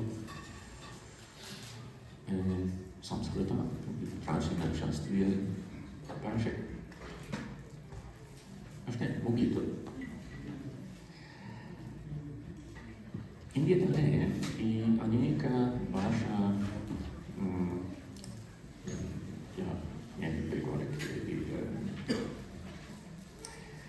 ಭಾಷಿಕರ ಗುಂಪುಗಳು ಇದೆ. ಕನ್ನಡಿಗರು, ತಮಿಳರು, ಮಲಯಾಳಿಗಳು ಇತ್ಯಾದಿ. ಕೆಲವರಿಗೆ ಸ್ವಂತ ಭಾಷೆಯ ಬಗ್ಗೆ ಹೆಮ್ಮೆ ಪಡ್ತಾರೆ. ಉದಾಹರಣೆಗೆ ಬೆಂಗಾಲಿಗಳು. ನಾನು ಹಿಂದೆ ಒಬ್ಬ ಬೆಂಗಾಲಿ ಕೂಡ ಕಲಿತಿದ್ದೇನೆ. ಈಗ ಬೆಂಗಾಲಿ ಜನರ ಪರಿಚಯ ಆಯಿತು. ತುಂಬ ಜನ ಬೆಂಗಾಲಿಗಳ ಪ್ರಕಾರ ಒಬ್ಬ ಸುಸಂಸ್ಕೃತ ಮನುಷ್ಯನಿಗೆ ಬೆಂಗಾಲಿ ಬರುತ್ತದೆ. ನಿಮಗೆ ಬೆಂಗಾಲಿ ಬಾರದಿದ್ದರೆ ಒಳ್ಳೆಯ ಮಂದಿ ಇರಬಹುದು, ಅದು ಸುಸಂಸ್ಕೃತರಲ್ಲ. ಅದಕ್ಕಿಂತ ತಮಿಳರು ಭಯಾನಕ. ತಮಿಳರ ಮನಸ್ಸಿನಲ್ಲಿ ಪ್ರಪಂಚದಲ್ಲಿ ಏನೇನು ಸುಂದರವೋ ಒಳ್ಳೆಯದೋ ಬೇಕೋ ಅದೆಲ್ಲ ತಮಿಳುನಾಡಿನ ಮುಂದಿನದು. ಅದು ನಿಜವಾಗಿ ಭಯಾನಕ. ಮತ್ತು ಪ್ರಪಂಚದ ಎಲ್ಲ ಭಾಷೆಗಳ ಮೂಲ ಭಾಷೆ ತಮಿಳು. ಉಳಿದ ಎಲ್ಲ ಭಾಷೆಗಳು ಒಂಥರ ಅಪಭ್ರಂಶಗಳು. ನೀವು ನಾಲ್ಕು ನಿಜ, ಅದು ಸರಿ, ಅದು ಹುಚ್ಚು. ನನಗೆ ಹುಚ್ಚು ಎಷ್ಟು ಮಂದಿ ತಮಿಳರು ಅದನ್ನು ನಿಜವಾಗಿ ನಂಬುತ್ತಾರೆ ಅಂದರೆ ಅಚಿಂತ್ಯ. ಮತ್ತು ಹಿಂದಿ ಪ್ರದೇಶ ಇದೆ, ಹಿಂದಿ ಗರ್ಲ್ಸ್ಗೆ ಹೋದರೆ ಹಿಂದಿ ಮಾತಾಡಬೇಕು, ಇಂಗ್ಲಿಷ್ ಸಹಿಸುತ್ತಾರೆ, ಅದು ಬೇರೆ ಭಾಷೆ ಅರ್ಥ ಆಗುವುದಿಲ್ಲ. ಮಾಮೂಲಿ ಜನ ಹಿಂದಿ ಮಾತಾಡ್ತಾರೆ. ಬೆಂಗಾಲದಲ್ಲಿ ಈಗಲೇ ಹೇಳಿದ್ದೀನಿ, ಸುಸಂಸ್ಕೃತರು ಬೆಂಗಾಲಿ ಮಾತಾಡ್ತಾರೆ. ಕರ್ನಾಟಕಕ್ಕೆ ಬಂದರೆ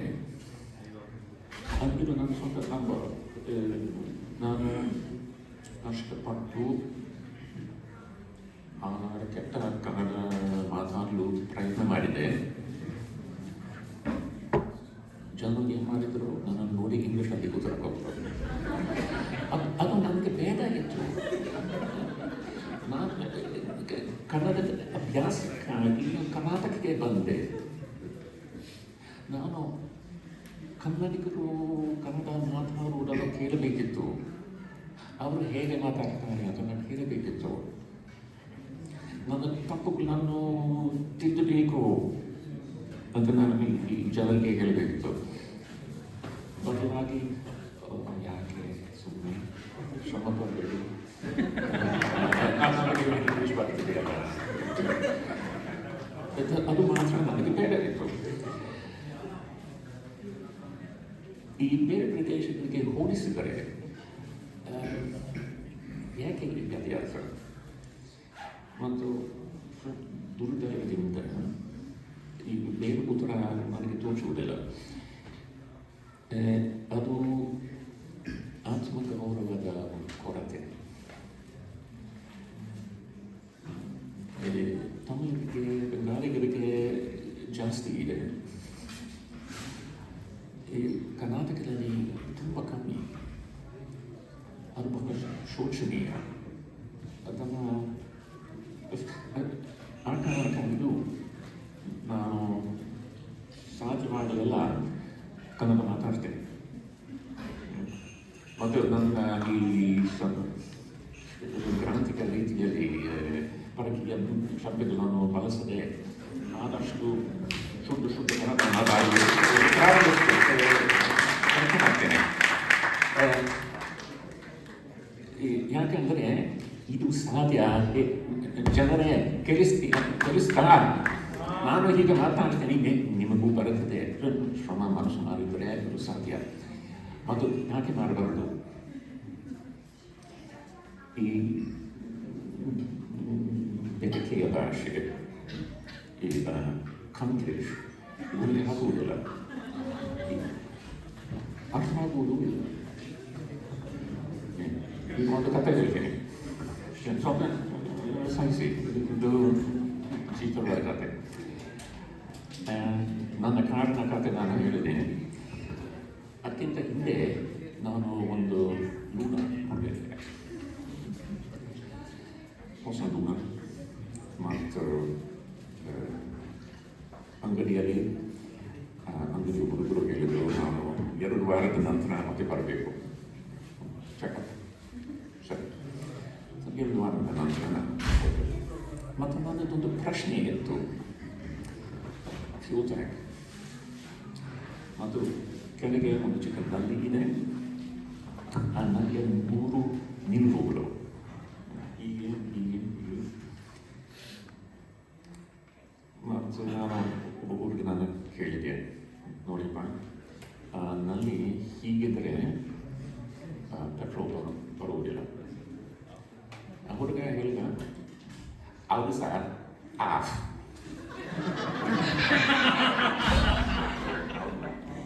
ಹೌದು ಸರ್, ಆಫ್. ಹೀಗೆ ಮಾಡಿದರೆ ಪೆಟ್ರೋಲ್ ಬರುತ್ತದೆ. ಹೌದು ಸರ್, ಆನ್.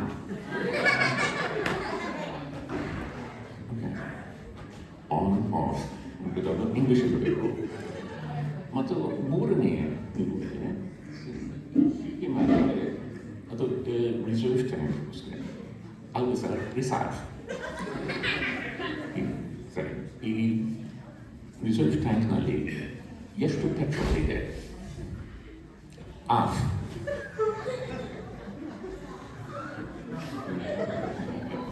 ಅಲ್ಲ, ಹೀಗೆ ಮಾಡಿದರೆ ಆಫ್. ಹೌದು ಸರ್, ಆಫ್. ಹೀಗೆ ಮಾಡಿದರೆ ಆಫ್. ಹೌದು ಸರ್, ಆನ್.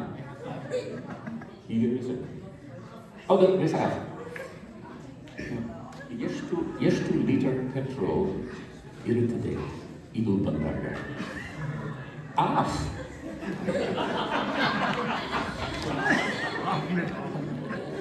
ನನಗೆ ಅರ್ಥವಾಗಲಿಲ್ಲ. ಯೋಚನೆ ಮಾಡಬೇಕಿತ್ತು. ನನಗೆ ಯೋಚನೆ ಮಾಡಿ ಈ ಮನುಷ್ಯ ಅನವಶ್ಯವಾದ ಇಂಗ್ಲಿಷ್ ಪದಗಳನ್ನು ಬಳಸ್ತಾನೆ. ಮುಚ್ಚಿದೆ ತಿಳಿದಿದೆ ಅಂತ ಹೇಳ್ಬೋದು. ಮತ್ತು ಅವರ ಉಚ್ಚಾರಣೆ ಶುದ್ಧವಲ್ಲ. ಹಾಗೆ ಹೀಗೆ ಹೌದು ಅದು ಅವರು ಹಿಂಗೆ ಹಂಗೆ ಅಂದರೆ ಹಕಾರ ಬರುವುದಿಲ್ಲ ಈ ಮನುಷ್ಯನ ಉಚ್ಚಾರಣೆ. ಪ್ರಾಯ ಅವನು ಹೇಳಬೇಕಾದದ್ದು ಅರ್ಧ ಲೀಟರ್, ಹಾಫ್ ಅಲ್ಲ, ಹಾಫ್ ಲೀಟರ್. ಆದರೆ ನಾನು ಕೇಳಿದೆ, ನೀವು ಹೇಳೋದು ಅರ್ಧ ಲೀಟರ್. ಅಮ್ಮ ಮಾತ್ರವಲ್ಲ, 3 ಜನ ಹುಡುಗರು ಜೋರಾಗಿ ನಕ್ಕು, ಹೌದು ಸರ್, ಅರ್ಧ ಲೀಟರ್. ಹೀಗೆ ಇಷ್ಟು ಸಮಯದ ನಂತರ ಅರ್ಥವಾಯಿತು, ಅರ್ಧ ಲೀಟರ್. ಈ ಮನುಷ್ಯ ಯಾಕೆ ತಕ್ಷಣ ಹಾಗೆ ಹೇಳಿಲ್ಲ ಅರ್ಧ ಲೀಟರ್? ಈ ಹಳೆ ಪದ ಇದೆ ಸಂಸ್ಕೃತದಿಂದ ಬಂದು ನಿಜ. ಅರ್ಧ ಏನು ತೊಂದರೆ? ಅವನು ನನಗೆ ಈ ರಿಸಲ್ಟ್ ಬಂದಾಗ ಅರ್ಧ ಲೀಟರ್ ಇದೆ ಟೈಮ್ನಲ್ಲಿ ಹೇಳಿದರೆ ನನಗೆ ತಕ್ಷಣ ಅರ್ಥವಾಗುತ್ತಿತ್ತು. ಬದಲಾಗಿ ಹೇಳಿದೆ. ಸೊ ಈ ಕಾರಣಕ್ಕಾಗಿಯೂ ಈ ಇಂತಹ ಬೆರಕೆಗಳು ಪ್ರತಿಯೊಂದು ಜೀವಂತ ಭಾಷೆಯಲ್ಲಿ ಎರವಲಾಗಿಟ್ಟುಕೊಂಡ ಶಬ್ದಗಳು ಇರುತ್ತವೆ. ಅದು ಸಹಜ. ಕನ್ನಡದ ನಾವು ಗಣಕ ಯಂತ್ರ ಅಂತ ಹೇಳಬಹುದು. ಕಂಪ್ಯೂಟರ್ ಎಲ್ಲರಿಗೂ ಅರ್ಥವಾಗುತ್ತದೆ. ದೂರದರ್ಶನ ಬದಲಾಗಿ ಟಿವಿ ಅಂತ ಹೇಳ್ಬೋದು. ಜರ್ಮನ್ ಭಾಷೆಯಲ್ಲೂ ಆಗಿದೆ. ಫೆರನ್ಸ್ಪ್ರೆಹರ್ ಅಂತ ಹೇಳ್ಬೋದು. ಯಾರು ಫೆರನ್ಸ್ಪ್ರೆಹರ್ ಕೇಳ್ತಾರೆ? ಯಾರು ಇಲ್ಲ, ಎಲ್ಲರೂ ಟೆಲಿಫೋನ್ ಕೇಳ್ತಾರೆ. ಸ್ವಲ್ಪ ಮಟ್ಟಿಗೆ ಇದು ಪ್ರತಿಯೊಂದು ಭಾಷೆಯಲ್ಲಿ ಸಿಗುತ್ತದೆ. ಆದರೆ ಜೋಡಣೆ ಬರಬೇಕು ಮತ್ತು ವಿಶೇಷವಾಗಿ ಆ ಬೇರೆ ಭಾಷೆಯ ಮೂಲ ಭಾಷೆಯ ಉಚ್ಚಾರಣೆಯ ವಿಧಾನ ತುಂಬ ಭಿನ್ನವಾದ. ಉದಾಹರಣೆಗೆ ಇಂಗ್ಲೀಷ್ ಕನ್ನಡ ಜೋಡಣೆ ಇರಬೇಕು. ಅದು ಸುಮ್ಮನೆ ಅನವಶ್ಯವಾಗಿ ಬೇರೆ ಬೇರೆ ಭಾಷೆಗಳಿಂದ ಶಬ್ದಗಳನ್ನು ತಗೊಳ್ಬಾರದು. ಹೀಗೆ ನಾನು ತುಂಬ ಹಠ ಮಾಡಿ ಒಂಥರ ಮಿಷನರಿಯಾಗಿ ಹೀಗೆ ಆದಷ್ಟು ಶುದ್ಧ ಕನ್ನಡ ಮಾತಾಡಲು ಪ್ರಯತ್ನ ಮಾಡ್ತೇನೆ. ಅದಕ್ಕೆ ಈಗ ಮಾಡಲಿಕ್ಕೆ ಆ ಭಾಷೆ ಮೇಲೆ ಪ್ರೀತಿ ಇರಬೇಕು ಮತ್ತು ತಮಗೆ ನಾವು ಕನ್ನಡಿಗರು ಎಂಬ ಒಂದು ಸ್ವಾಭಿಮಾನ ಇರಬೇಕು. ಅದು ಕರ್ನಾಟಕದಲ್ಲಿ ತಮಿಳ್ ಮತ್ತೆ ಮತ್ತೆ ಅದನ್ನು ನೋಡುತ್ತೇನೆ ಮತ್ತು ಈ ಆಶ್ಚರ್ಯ ಮುಗಿಯುವುದಿಲ್ಲ. ಮತ್ತೆ ಮತ್ತೆ ನವೀಕರಣ ಈಗಲೂ ಆಗಿದೆಯಾ? ಖಂಡಿತವಾಗಿ ಸರ್, ನೀವು ಹೇಳ್ತಾ ಇರೋದಂದರೆ ನಮ್ಮೆಲ್ಲ ಕನ್ನಡಿಗರ ಮನಸ್ಸಿನಲ್ಲಿ ನಮ್ಮ ಸ್ವಾಭಿಮಾನನ ಪಡೆದೇಳಿಸುವಂಥದ್ದು ಆ ರೀತಿ ತುಂಬ ಚೆನ್ನಾಗಿ ಹೇಳ್ತಾ ಇದ್ದೀರಾ. ನಮಗೆ ಕಡಿಮೆ ಸಮಯ ಸಿಕ್ಕಿತ್ತು, ಕೇವಲ 20 ನಿಮಿಷ ಅಂತಿದ್ದು, ಈಗೇನು ಆಲ್ರೆಡಿ ಅದ್ರ ಮಲ್ಟಿಪಲ್ ಭಾಳ ಟೈಮ್ ಆಯಿತು. ಹಾಗಾಗಿ ಓಕೆ, ಖಂಡಿತ ನಿಮ್ಮ ಹತ್ರ ಗಂಟೆಗಟ್ಟಲೆ ಮಾತಾಡ್ತಾ ಇದ್ರು ಕೂಡ ಇದನ್ನು ಮಾತಾಡ್ತಾನೆ ಇರಬೇಕು ಅನಿಸ್ತದೆ, ಸಂವಾದ ನಡೆಸ್ತಾನೆ ಇರಬೇಕು ಅಂತ ಅನಿಸ್ತದೆ. ಅಷ್ಟು ಚೆನ್ನಾಗಿ ಮಾತಾಡ್ತೀರಾ ನೀವು. ತುಂಬ ತುಂಬ ಧನ್ಯವಾದಗಳು. ಏಕೆಂತಂದರೆ ನೀವು ನಿಮ್ಮಲ್ಲಿರೋ ನಾವು ಕನ್ನಡ ಭಾಷೆ ಬಗ್ಗೆ ಅಭಿಮಾನ ಅದೆಲ್ಲ ಅದು ನಮಗೆ ನಿಜವಾಗ್ಲೂ ದಾರಿದೀಪ ಆಗಬೇಕು ಅಂತ ಎಲ್ಲರೂ ಕೇಳ್ಕೊಳ್ತೀನಿ. ದಯವಿಟ್ಟು ಎಲ್ಲರೂ ನಮ್ಮ ಮಕ್ಕಳ ಜೊತೆ ಓಕೆ, ನಾವು ಜರ್ಮನಿಲಿದ್ದೀವಿ, ಜರ್ಮನ್ ಮಾತಾಡೋದು ಬಿಟ್ಟು ನಾವು ಕನ್ನಡ ಮಾತಾಡೋಣ, ಚೆನ್ನಾಗಿ ನಮ್ಮ ಸ್ವಾಭಿಮಾನ ಉಳಿಸ್ಕೊಳ್ಳೋಣ. ಅದ್ರ ಜೊತೆ ನಾವು ಕನ್ನಡ ಜರ್ಮನ್ ಕಲಿಬಾರ್ದು ಅಂತಲ್ಲ, ಅದ್ರ ಜೊತೆ ನಮ್ಮದು ಉಳಿಸೋಣ, ಬೆಳೆಸೋಣ, ಮತ್ತು ನಮ್ಮ ಒಂದು ಸುಂದರ ಭಾಷೆಯನ್ನು ನಾವು ಕಾಪಾಡ್ಕೊಳ್ಳೋಣ ಅಂತ ಹೇಳ್ತಾ ನಮ್ಮ ರಾಬರ್ಟ್ ಸೈಡನ್ಬಾಸ್ ಅವರಿಗೆ ತುಂಬ ಹೃದಯದ ಧನ್ಯವಾದಗಳನ್ನು ಹೇಳ್ತೀನಿ. ಈಗ ಸಮಯದ ಅಭಾವದಿಂದ ನಾವು ತುಂಬ ಸಮಯ ಮೀರಿದ್ದೀವಿ. ಹಾಗಾಗಿ ನಮ್ಮಲ್ಲಿ ನಮ್ಮ ಆರ್ಗನೈಸರ್ಸ್ ಬಂದು ಕಿವಿ ಮಾತಲ್ಲಿ ಹೇಳಿದ್ರು ಸ್ವಲ್ಪ ಜಲ್ದಿ ಮುಗಿಸಿ ಅಂತ ಹೇಳಿ. ನಮ್ಮ ಪ್ರಶ್ನೆಗಳಲ್ಲಿ ನಾವು ಅರ್ಧನೂ ಕೂಡ ಕಂಪ್ಲೀಟ್ ಮಾಡಲಿಲ್ಲ. ಸೊ ಮುಂದೊಂದು ಸಮಯದಲ್ಲಿ ಅದು ಅವಕಾಶ ಸಿಕ್ಕರೆ ಅದು ಇನ್ನೂ ಜಾಸ್ತಿ ಸಮಯದಲ್ಲಿ ನಾವು ಚೆನ್ನಾಗಿ ಸಂವಾದ ನಡೆಸೋಣ ಅಂತ ಹೇಳ್ತಾ ನಮ್ಮ ಬಸವ ಸಮಿತಿ ಯುರೋಪ್ ಪರವಾಗಿ ತುಂಬ ಹೃದಯದ ಧನ್ಯವಾದಗಳನ್ನ ಅರ್ಪಿಸ್ತೀನಿ. ಸೊ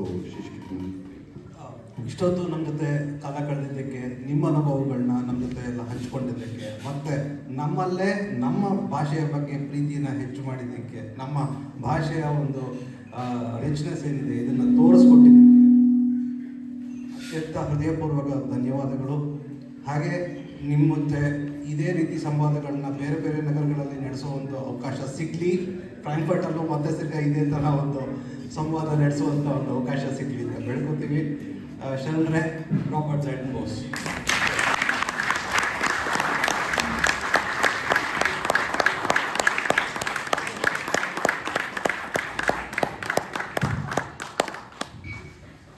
ಸ್ನೇಹಿತರೆ, ಕನ್ನಡ ಬರಲ್ಲ ಅನ್ನೋರ ಮಧ್ಯದಲ್ಲಿ, ದೋಸೆಯನ್ನ ದೋಸಾ ಅಂತ ಹೇಳೋರ ಮಧ್ಯದಲ್ಲಿ, ರಾಜ್ಯೋತ್ಸವನ ರಾಜ್ಯೋತ್ಸವ ಅಂತ ಹೇಳೋರ ಮಧ್ಯದಲ್ಲಿ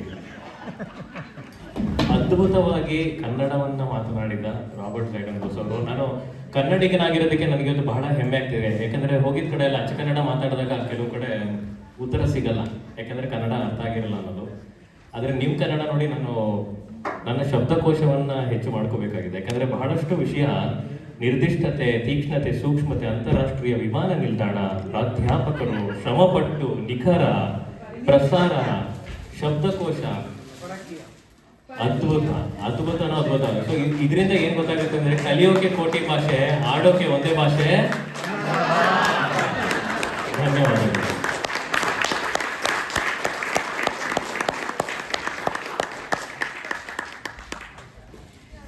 ಈಗ